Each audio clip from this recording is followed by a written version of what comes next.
Bonjour, je vais vous faire une nouvelle petite vidéo sur l'organisation pour le formateur indépendant, pour l'entrepreneur tout simplement. L'idée là c'est de voir dans cette période un peu où on a envie d'organiser, de planifier, de voir à quel moment on choisit quoi. Est-ce qu'il vaut mieux agir ou planifier aussi? Et il n'y a pas de réponse unique, mais c'est aussi de se mettre en garde sur on ne peut pas tout planifier.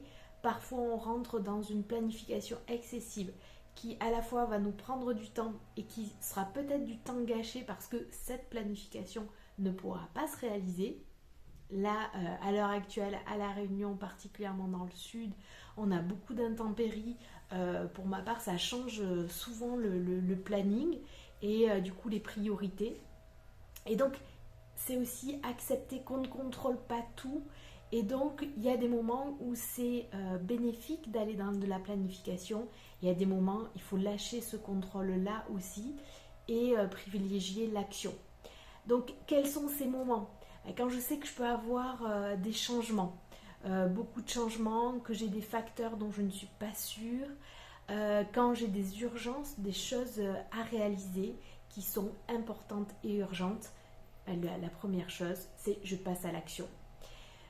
Parfois, c'est voilà, je vais me dire que je dois organiser entre tout ce que j'ai à faire et c'est parfois beaucoup plus simple, efficace de se mettre à l'action sur le premier point urgent, sur la priorité, parce que ça met aussi dans une dynamique. Donc, privilégier l'action, juste faire un choix. À un moment donné, il n'y a pas de choix parfait. Qu'est-ce que je dois faire et qu'est-ce que je décide de faire?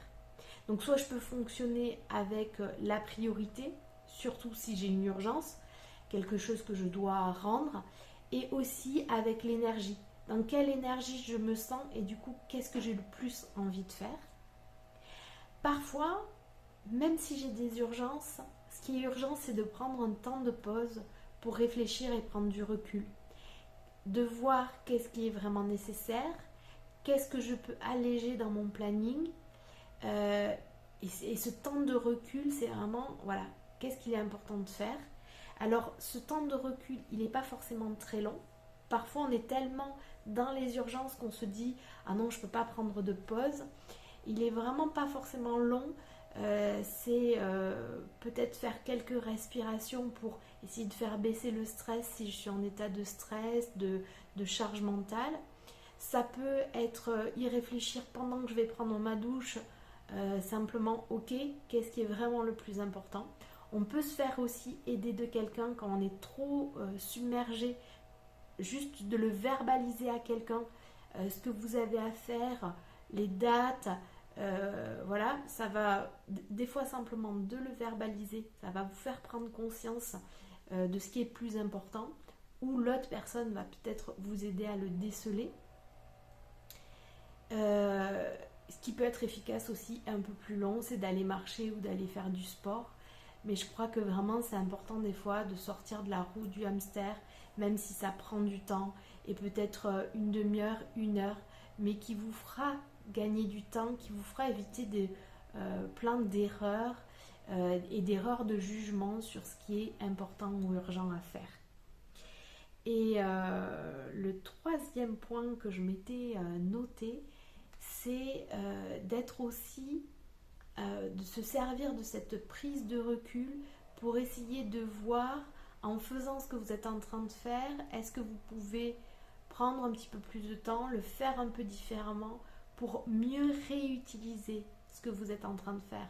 Soit le réutiliser sur un autre contrat, soit le réutiliser sur une autre formation, soit prévoir que ce temps de travail de préparation de formation, vous pouvez faire une publication et communiquer dessus, ou alors réorganiser au moment où vous êtes en train de le faire pour que ce soit plus facile la prochaine fois.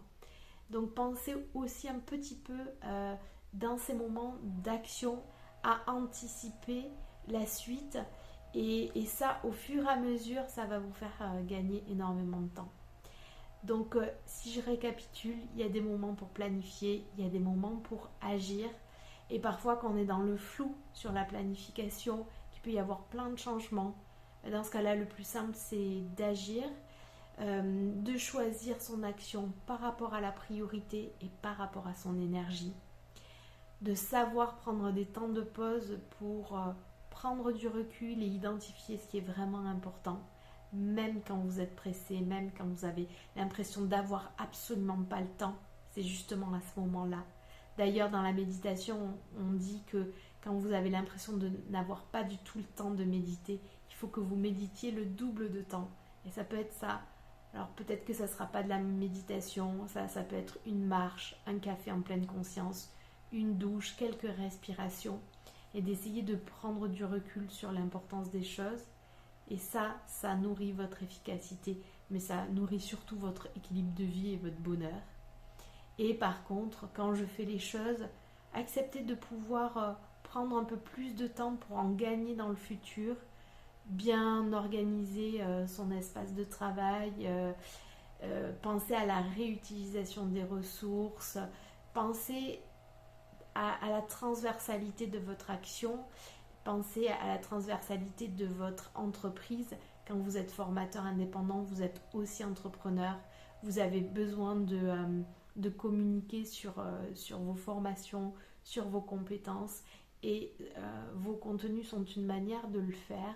Donc on peut préparer une formation, prendre un tout petit extrait et le préparer ou le garder sous le coude pour une prochaine publication sur les réseaux. Voilà, je vous souhaite une bonne journée et n'hésitez pas à me poser vos questions en commentaire, vos remarques et comment vous intégrez ces petits conseils. À bientôt!